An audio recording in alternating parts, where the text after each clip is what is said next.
चलो देखो, तो टॉपिक आएगा फ्री फॉल। दो वीडियो पहले बना चुके हैं ग्रेविटेशन में। पहला था क्या चीज? Universal laws of gravitation. पहला क्या था? Universal laws of gravitation. दूसरा पार्ट था Kepler's laws of planetary motion. दूसरा क्या था? Kepler's laws of planetary motion. अब तीसरा स्टार्ट कर रहे हैं, वो है क्या चीज? Free fall. फ्री फॉल का मतलब क्या होता है? यदि कोई ऑब्जेक्ट पे हम फोर्स ना लगा रहे हैं, सिर्फ और सिर्फ इसका मोशन किसके चलते हो रहा है? फोर्स ड्यू टू ग्रेविटी के चलते होता है। यदि इसका मोशन सिर्फ और सिर्फ किसके चलते हो रहा हो? ग्रेविटी के चलते हो रहा हो, फोर्स ड्यू टू ग्रेविटी के चलते हो रहा हो, तो इसके मोशन को क्या बोलते हैं हम लोग? फ्री फॉल बोलते हैं। और इसमें ना कोई इसको मदद करेगा और ना ही कोई इसको अपोज करेगा। मदद करने वाला एजेंट तो हमको नहीं पता, लेकिन रोकने वाला एजेंट हमको पता है। जो क्या है? Air resistance. कौन है? Air resistance. तो यदि किसी चीज को हम ऐसे छोड़ देते हैं तो हमको तो लगता है कि इसको कोई रोक नहीं रहा है, लेकिन एयर रेसिस्टेंस है जो इसको क्या कर रहा है? रोक रहा है। इस पेन पे तो हम इसको नहीं ऑब्जर्व कर पा रहे हैं, लेकिन यदि एक हम पेज ले लें, उसको हम छोड़ते हैं तो वो ऐसे फ्लोट करते हुए नीचे आता है। होता है कि नहीं होता है? यूजुअली जितना टाइम इसको लगता है उससे ज़्यादा टाइम लगता है उसको आने में। यानी उसको कोई रोक रहा है। कौन रोक रहा है उसको? एयर रेसिस्टेंस रोक रहा है। कौन रोक रहा है उसको? एयर रेसिस्टेंस रोक रहा है। ठीक है, तो वो सब चीज़ को हमको कंसीडर नहीं करना है। एयर रेसिस्टेंस को कंसीडर हमको नहीं करना है। बात दिमाग में आया? अब एयर रेसिस्टेंस हमारे लिए हेल्पफुल भी है। जैसे एग्जांपल के लिए बताते हैं, जब बारिश हो रही होती है तो यदि एयर रेसिस्टेंस नहीं होगा तो यदि बारिश का एक बूंद हमारे सर पे गिर गया तो जैसे बुलेट छेद करते हुए निकल जाता है, हेड शॉट जैसे लगता है, वैसे हेड शॉट लगने का वैसे छेद करते हुए निकल जाएगा। बात दिमाग में आया? ऐसा क्यों होता है? क्योंकि एयर रेसिस्टेंस जो है वो क्या करता है ना, यदि वेलोसिटी किसी चीज का बढ़ते जाता है तो उस पे लगने वाला एयर रेसिस्टेंस का वैल्यू क्या होते जाता है? बढ़ते जाता है। एयर रेसिस्टेंस का वैल्यू क्या होने लग जाता है? उस पे बढ़ते जाता है। तो इससे क्या होता है? एक टाइम ड्रॉप जो बादल से निकला है उसका स्पीड बढ़ता है, लेकिन एक टाइम ऐसा आ जाता है कि जितना फोर्स इस पे लग रहा है ग्रेविटी के चलते, उतना ही उस पे लगना शुरू हो जाता है एयर रेसिस्टेंस। यानी वेलोसिटी कांस्टेंट हो जाता है और उसी वेलोसिटी के साथ वो वाटर ड्रॉप नीचे आता है। तो जितना चोट हमको लगना चाहिए उतना नहीं लगता। इसमें मदद हमको कौन कर देता है चोट नहीं लगने में? Air resistance. लेकिन हम पढ़ रहे हैं अभी फ्री फॉल, तो उस चीज को अभी हम नेग्लेक्ट करेंगे। वो एडवांटेज कैसे था वो बात समझ में आया। वो डिसएडवांटेज में आता है यदि हम फ्री फॉल पढ़ते हैं तो फ्री फॉल में उस चीज को हमको कंसीडर नहीं करना है। बात दिमाग में आया? तो यदि किसी भी ऑब्जेक्ट का मोशन सिर्फ और सिर्फ अर्थ के द्वारा लगाया गया फोर्स के चलते हो रहा है तो उस तरह के ऑब्जेक्ट के मोशन को क्या बोलते हैं हम लोग? Free fall. तो the motion of an object only due to force of gravity is called free fall.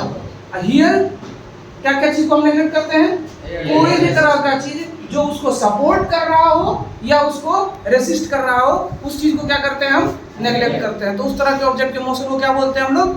Free fall. अच्छा, फ्री फॉल में खास क्या है बात है? देखो, फ्री फॉल वाला जब बात कर रहे होते हैं तो यदि एक ऑब्जेक्ट है सिर्फ और सिर्फ नीचे आ रहा है, किसके चलते? ये फोर्स ड्यू टू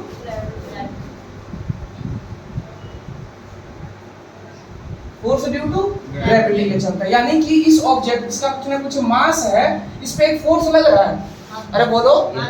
और फोर्स यदि कॉन्स्टेंटली इस पे लग रहा है तो यदि ऑब्जेक्ट पे फोर्स लगे तो फोर्स को लिखने के लिए क्या करते हैं बताओ? तो मास इनटू एक्सेलरेशन करते हैं कि नहीं करते हैं? यानी कि इस ऑब्जेक्ट का जो मोशन होगा, इस एक्सेलरेशन के चलते क्या होगा? एक्सेलरेटेड होगा। क्या होगा? हाँ, एयर रेसिस्टेंस को हम नेग्लेक्ट कर दिए हैं अभी।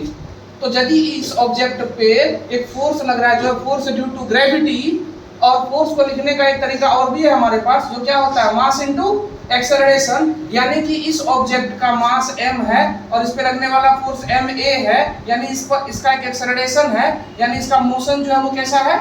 एक्सेलरेटेड है। अच्छा, एक्सेलरेटेड होना वो यदि मोशन एक्सेलरेटेड है तो इससे क्या पता चला हमको? तो यदि एक्सेलरेटेड है तो एक्सेलरेटेड है इसका मतलब क्या होता है? कि वेलोसिटी चेंज होगा। क्या होगा? वेलोसिटी चेंज होगा। और नीचे आ रहा है, फोर्स भी नीचे लग रहा है, यानी कि एक्सेलरेशन पॉजिटिव है, यानी वेलोसिटी क्या होगा? इसका इंक्रीज होगा। वेलोसिटी क्या होगा? इंक्रीज होगा। यानी कि ये डायग्राम से समझे हम बात को कि एक ऑब्जेक्ट यहाँ पे है 1 सेकंड में, पहला 1 सेकंड में इतना डिस्टेंस कवर करेगा, अगला 1 सेकंड में थोड़ा सा ज्यादा डिस्टेंस कवर करेगा, अगला 1 सेकंड में और ज्यादा डिस्टेंस कवर करेगा, अगला 1 सेकंड में और ज्यादा डिस्टेंस कवर करेगा। तो ये डायग्राम जो बनाया गया ये फ्री फॉल के अकॉर्डिंग बनाया गया। किसके अकॉर्डिंग बनाया गया? क्यों? जब इसको हम ड्रॉप किए, क्या किए, इसको हम ड्रॉप किए तो इसका वेलोसिटी उस टाइम पे कितना था? 0। और इस पे एक फोर्स लग रहा है कॉन्स्टेंटली, इस पे क्या लग रहा है? एक फोर्स लग रहा है। क्या लग रहा है? फोर्स लग रहा है। यदि फोर्स लग रहा है तो इसका मोशन कैसा है? एक्सेलरेटेड। और फोर्स के डायरेक्शन में ही ऑब्जेक्ट चल रहा है, बोलो हाँ या ना? फोर्स भी नीचे की ओर लग रहा है, ऑब्जेक्ट भी नीचे आ रहा है, यानी एक्सेलरेशन क्या है? पॉजिटिव। एक्सेलरेशन क्या है? पॉजिटिव। और यदि एक्सेलरेशन पॉजिटिव होता है यानी वेलोसिटी क्या होता रहता है इसका? इंक्रीज। यानी नीचे आते वक्त ऐसा लिख सकते हैं इंक्रीजिंग वेलोसिटी।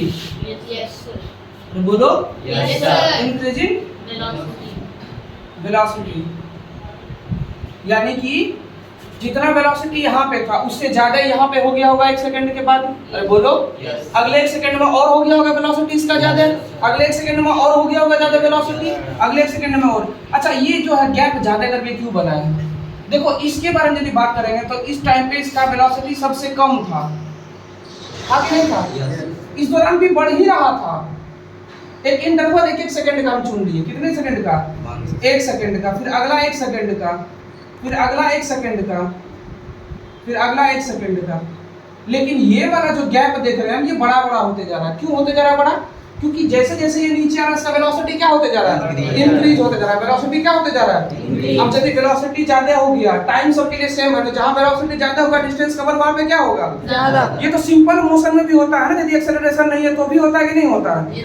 अरे यदि मान के चलो एग्जांपल ले ले हम कि एक रोड है, इस पे 2 बच्चे को हम खड़ा कर दिए, दोनों दौड़ना शुरू किया 1 सेकंड तक। यदि इसका स्पीड मान के चलो 10 मीटर पर सेकंड है और इसका स्पीड 20 मीटर पर सेकंड है, दोनों 1 सेकंड तक दौड़ेगा, तो 1 सेकंड के बाद ये पहुंचेगा 10 मीटर तक। अरे बोलो ये कवर करेगा 10 मीटर और 1 सेकंड में ये कितना कवर करेगा?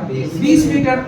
ये दोनों के लिए टाइम सेम है, दोनों के लिए टाइम सेम ही है, लेकिन इसका स्पीड कम है तो कम डिस्टेंस कवर किया, इसका स्पीड ज्यादा है तो डिस्टेंस से कवर ज्यादा किया। ये तो सिंपल जो मोशन एक्सेलरेटेड नहीं है, जीरो एक्सेलरेशन वाला में भी होता है।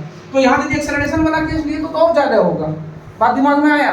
इसलिए ऐसा डायग्राम बनाया गया कि यदि कोई ऑब्जेक्ट को हम ड्रॉप करते हैं तो फोर्स ड्यू टू ग्रेविटी के चलते उस पर एक्सेलरेशन आता है, वो एक्सेलरेशन क्या करता है?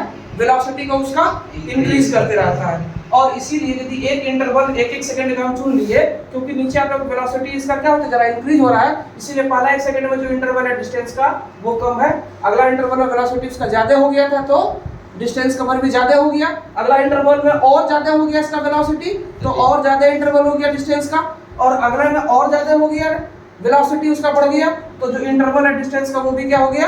ज्यादा हो गया। बात दिमाग में आया? तो ये जो मोशन है किसी भी ऑब्जेक्ट का only due to force of gravity, ना कोई सपोर्टिंग ना कोई रेजिस्टिंग, तो उस तरह के मोशन को क्या बोलते हैं हम लोग?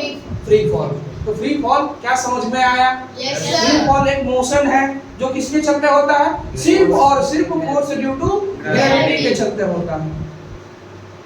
समझ में आया कि नहीं आया? तो अभी पढ़ रहे हैं कि फ्री फॉल जो होता है वो क्या होता है? तो यदि किसी भी ऑब्जेक्ट पे लगने वाला फोर्स सिर्फ और सिर्फ क्या हो? फोर्स ड्यू टू ग्रेविटी हो, उसके चलते यदि किसी के मोशन आता है तो उसको बोलते हैं फ्री फॉल। ना उसको कोई सपोर्ट कर रहा है ना उसको कोई रेसिस्ट कर रहा है। अब यदि फोर्स लग रहा है तो फोर्स लग रहा है तो उसके चलते एक्सेलरेशन आता है, उसका नाम क्या देते हैं हम लोग? एक्सेलरेशन ड्यू टू ग्रेविटी, जिसको स्मॉल जी से रिप्रेजेंट करते हैं। तो किससे रिप्रेजेंट करते हैं हम? स्मॉल जी से रिप्रेजेंट करते हैं। अब वही चीज देखेंगे हम लोग कि कैलकुलेट कैसे करते हैं एक्सेलरेशन ड्यू टू ग्रेविटी।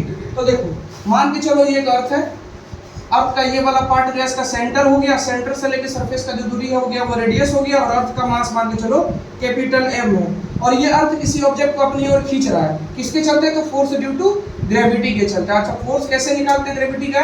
तो G mass of earth, mass of object by radius का square, universal law of gravitation. हम पहले इस चीज को कर चुके हैं, ठीक है। अब मान के चलो कि अर्थ के सरफेस से h हाइट पर ये ऑब्जेक्ट है, अर्थ के सरफेस से ये ऑब्जेक्ट कितने हाइट पे है? h ऑब्जेक्ट पे है। और यदि ये h का वैल्यू बहुत बहुत बहुत ज्यादा छोटा है इसके कंपेयर में, यानी कि जितना वैल्यू ये है इसके कंपेयर में ये वाला दूरी यदि बहुत छोटा हो जाता है, तो उस केस में जो r प्लस h का वैल्यू है, यहाँ सेंटर से लेके इसका दूरी जो है वो r प्लस h का जो वैल्यू है वो लगभग हम r के बराबर ही ले लेते हैं।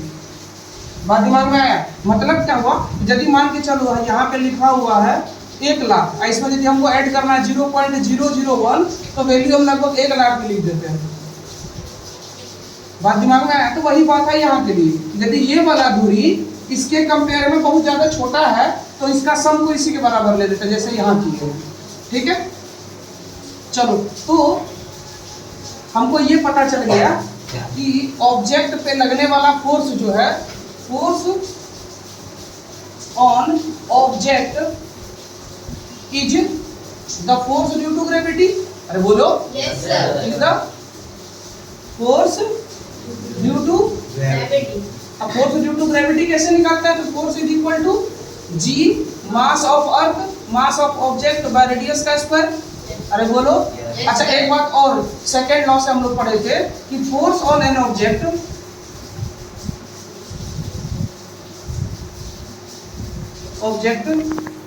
Can be expressed as force is equal to mass into mass of object into acceleration of object. Mass किसका? ऑब्जेक्ट का। अब ये वाला ऑब्जेक्ट का जो इस ऑब्जेक्ट पे लगने वाला फोर्स को हम कैसे एक्सप्रेस कर सकते हैं? इस तरह से तो करेंगे ही करेंगे हम, फोर्स ड्यू टू ग्रेविटी से, है ना। और भी तरीके से इसको लिख सकते हैं सेकेंड लॉ से, यदि ऑब्जेक्ट का मास पता हो और यदि ऑब्जेक्ट का हमको एक्सेलरेशन पता हो, मास पता हो, तो फोर्स को लिखने का एक और तरीका है हमारे पास, जो कैसे लिखते हैं? तो force on object is equal to mass of object into acceleration of object. बात दिमाग में आया? और क्योंकि यहाँ पे एक्सेलरेशन जो है वो किसके चलता है? ग्रेविटी के चलता है। एक्सेलरेशन किसके चलता है? एक्सेलरेशन ड्यू टू ग्रेविटी है। तो उस एक्सेलरेशन को हम लोग ए जो है उसको हम क्या ले लेते हैं? जी। क्या ले लेते हैं हम? जी। यानी इसी फोर्स को हम क्या लिख सकते हैं? मास इनटू जी, क्योंकि एक्सेलरेशन क्या है यहाँ पे? Acceleration due to gravity. ये फोर्स, ये अलग अलग फोर्स है क्या? ये फोर्स और ये फोर्स अलग अलग है क्या? नहीं, ये फोर्स वही है।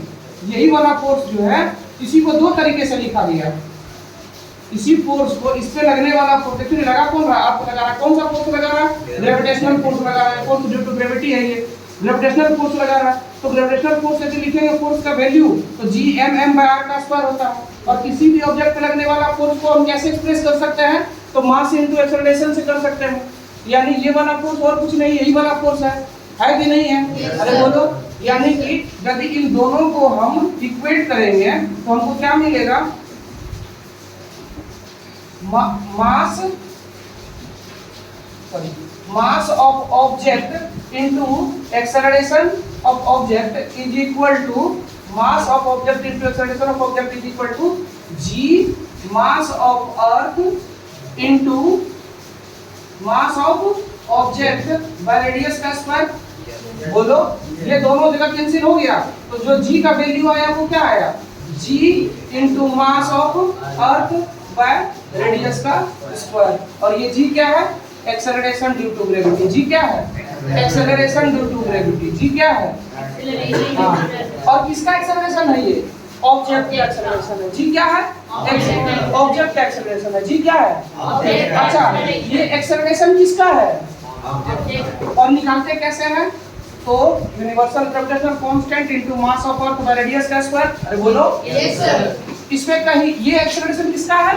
ऑब्जेक्ट का। लेकिन ऑब्जेक्ट के बारे में कुछ भी इंफॉर्मेशन यहाँ पे लिखा हुआ है क्या? मास of object, radius of object, ऐसा कुछ लिखा हुआ है क्या?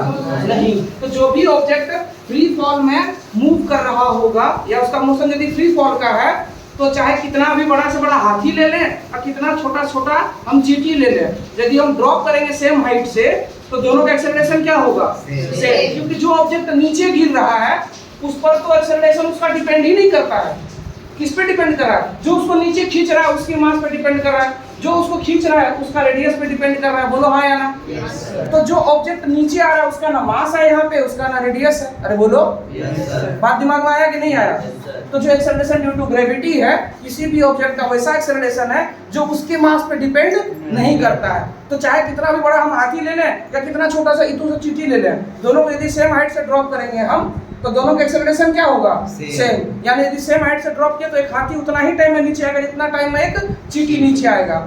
बात दिमाग में प्रैक्टिकली हमको नहीं देखने के लिए मिलता, क्यों? क्योंकि ऐसा है कि यहाँ एयर रेसिस्टेंस भी है और फ्री फॉल फिर उस तरह के मोशन को हम बोलते नहीं है। लेकिन यदि यहाँ से हम सारा रेसिस्टेंस को हटा देंगे तो जितना टाइम एक हाथी को आने में लगेगा उतना ही टाइम एक चींटी को भी आने में लगेगा।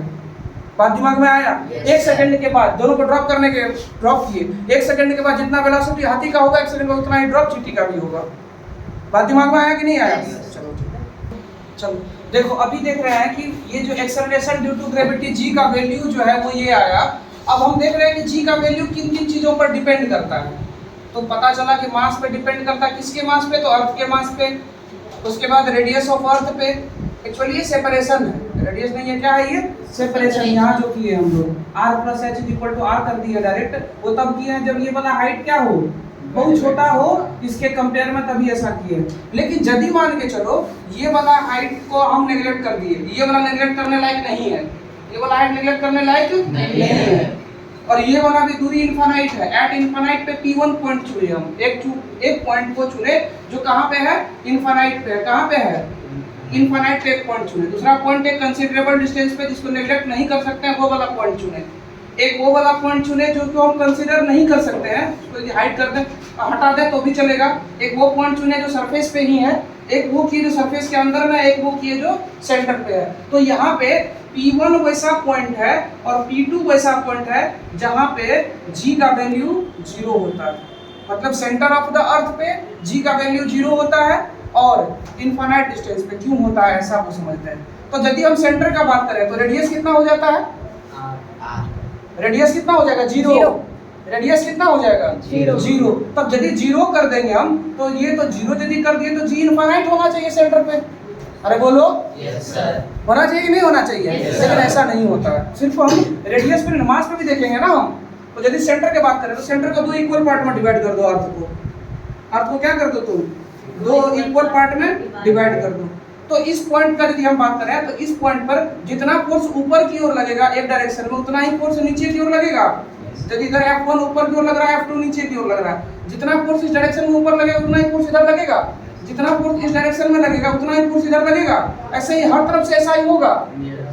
तो नेट फोर्स कितना हो जाएगा सेंटर पे? नेट फोर्स कितना हो जाएगा? तो सेंटर पे कौन सा था? P6 ना, P सेंटर पे। तो सेंटर पे क्या हो गया है? नेट फोर्स जो है वो कितना हो गया? 0। इसीलिए एक्सेलरेशन ड्यू टू ग्रेविटी का वैल्यू यहाँ पे कितना हो जाता है? 0। बात दिमाग में आया? यदि इनफाइनाइट का बात करें तो ये दूरी, ये वाला दूरी जो है अब क्या हो जाएगा बताओ? r प्लस कुछ और डिस्टेंस d मान लो, और ये d कितना है? इनफाइनाइट। d कितना है? इनफाइनाइट। और r प्लस इनफाइनाइट यदि करेंगे तो वो भी डिस्टेंस कितना आएगा? इनफाइनाइट। अब यदि यहाँ इनफाइनाइट पुट कर दिए तो रिजल्ट कितना आ जाएगा? 0। नीचे यदि इनफाइनाइट हो गया, किसी नंबर को इनफाइनाइट से डिवाइड करते तो रिजल्ट कितना आता है? 0। बात दिमाग में आया? Yes. इस वाले केस में ये वाला चलते हैं चीज जो है, इस वाले चीज के चलते क्या हो गया? ये 0, क्योंकि रेडियस अब प्लस एक डिस्टेंस इनफाइनाइट को ऐड करेंगे तो इनफाइनाइट में कुछ भी ऐड करेंगे तो इनफाइनाइट ही होगा, और इनफाइनाइट का स्क्वायर इनफाइनाइट ही होगा। किसी नंबर को इनफाइनाइट से डिवाइड करेंगे रिजल्ट कितना आएगा? 0। तो इसीलिए P1 पे 0 हो गया, और यहाँ पे क्या हो गया? नेट फोर्स क्या हो जाता है? 0। इसीलिए यहाँ पे एक्सेलरेशन ड्यू टू ग्रेविटी का वैल्यू क्या हो जाता है? 0। इस वाले पॉइंट पर हम क्योंकि इस हाइट को नेगलेक्ट कर सकते हैं तो इसीलिए यही वाला फॉर्मूला यूज कर लेंगे। लेकिन इस वाले पॉइंट का बात यदि हम करेंगे तो ये वाला हाइट को हम हटा नहीं सकते, इस वाले हाइट को हम हटा नहीं सकते। x डिस्टेंस है इसको रखना पड़ेगा। तो यहाँ पे जो g का वैल्यू होगा वो क्या हो जाएगा? g mass of earth by radius plus x का स्क्वायर होगा। बात दिमाग में आया? रेडियस ये वाला दूरी और प्लस ये वाला दूरी, इन दोनों को ऐड करके उसका स्क्वायर करेंगे नीचे में। बात दिमाग में आया? और सरफेस का बात करेंगे तो रेडियस ही है यहाँ पे, तो यही वाला फॉर्मूला यहाँ पे लग जाएगा। बात दिमाग में आया? तो इस तरह से एक्सेलरेशन ड्यू टू ग्रेविटी का वैल्यू अलग अलग जगह पे अलग अलग होता है। एक पॉइंट छोड़ दिया P5 पर, देखो इस वाले पॉइंट पर ये वाला फॉर्मूला वैलिड नहीं होता है इस वाले पॉइंट पर, क्योंकि यहाँ पे रेडियस भी बदलता है और मास भी बदल रहा है। क्योंकि यदि इस पॉइंट के बारे में बात करेंगे हम तो इससे इधर भी कुछ मास है जो उसको नीचे खींच रहा होगा। अब तो सिर्फ सेंटर की ओर ही नहीं खींचेगा जी, तो वो डेंसिटी वगैरह को निकाल करके जो है बाद में मास निकालने के लिए इस पॉइंट के लिए मास निकाला जाता है, उसके बाद इस पे एक्सेलरेशन ड्यू टू ग्रेविटी का वैल्यू निकाला जाता है। बात दिमाग में आया? ये वैल्यू यहाँ पे लागू नहीं होता।